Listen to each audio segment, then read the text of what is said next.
সাজিয়েছিলাম, কিন্তু কোথায় আমার বধূ তো এলো না রে সখী। তোরা তো বলেছিলে আমার বধূ আসবে, কিন্তু দেখ আমার কুঞ্জটা ফাঁকাই রয়ে গেল। আমি যে অভাগিনী না, তাই আমার কুঞ্জে আমার বধূ এলো না। তাই মনের দুঃখে ঘর থেকে বেরিয়ে যমুনায় গিয়ে সব নিয়ে ভাসিয়ে দিয়েছি। ভাসিয়ে দিয়ে এইবারে রাধারানী ছুটে আস্তে আস্তে আস্তে আসছে আর বলছে, দয়াময় কি অপরাধ করেছিলাম আমি, আজ তুমি আমার কাছে এলে না বধূ। এই কথা বলতে বলতে নয়ন জলে কাঁদতে কাঁদতে আবার সেই কুঞ্জে এসে ঘুমটা দিয়ে বসে আছে।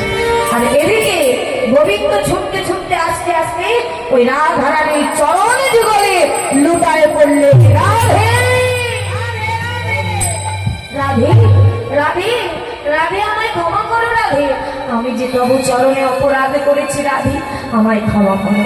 আর যেই চরণ ধরেছে অমনি কি মা রাধারানী চমকে উঠেছে। চরণ ধরেছে, এতক্ষণ অন্য ভাবনায় ছিল, হঠাৎ চরণ ধরেছে আর চমকে উঠেছে।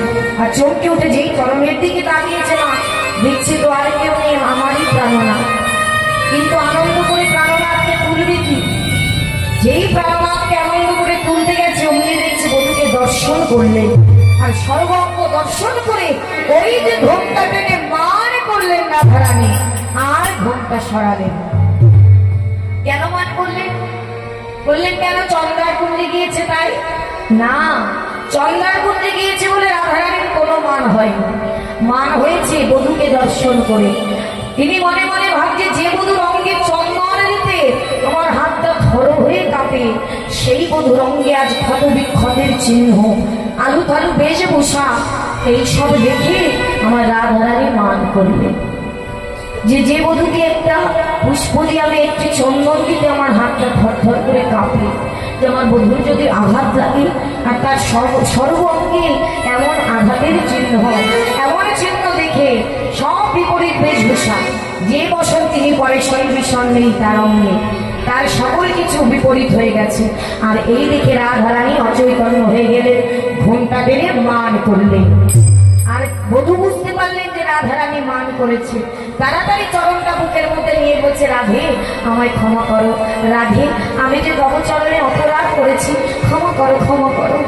তাতেও মান ভাঙছে না, ঘোমটা টেনে আছে, সেটা অন্য কিছু চিন্তা করছে। তারপরে যেই দেখছে আর মান ভাঙছে না, তখন কি করলেন? যিনি কিনা গোটা বিশ্ব ব্রহ্মাণ্ডের মালিক, সেই ভগবান আর কিছু বুঝতে না পেরে রাধারানীর চরণ যুগল নিজের মাথায় তুলে দিয়ে বললেন, দেহি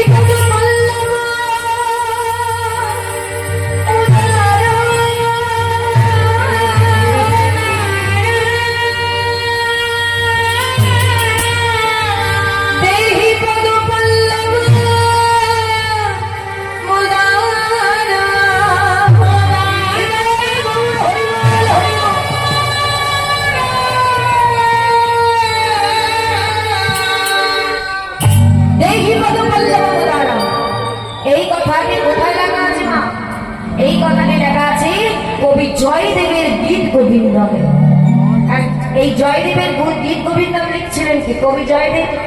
যখন অনেক বড় পদ বাবা, যখনই নিচের দিকে এসেছে সরগরগল খান্না নাম সিংহ সীমান্না নাম, যেই দেখেছে দেহি আর জয়দেব লিখতে পারছে না।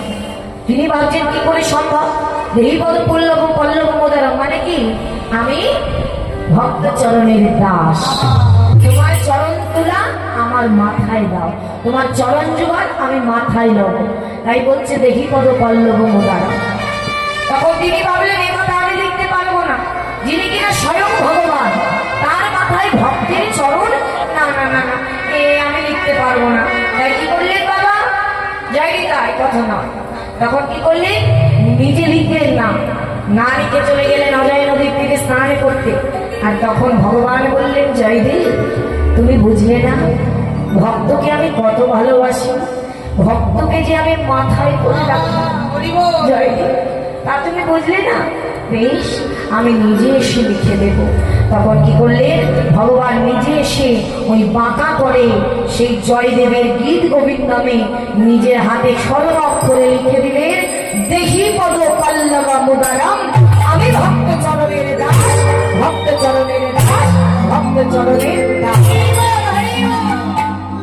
লিখে দিয়ে চলে গেলেন। আর জয়দেব দেখে তো বিস্মিত যে আমি কি করলাম, প্রভু আমায় ক্ষমা করো প্রভু, আমি ভুল করেছি।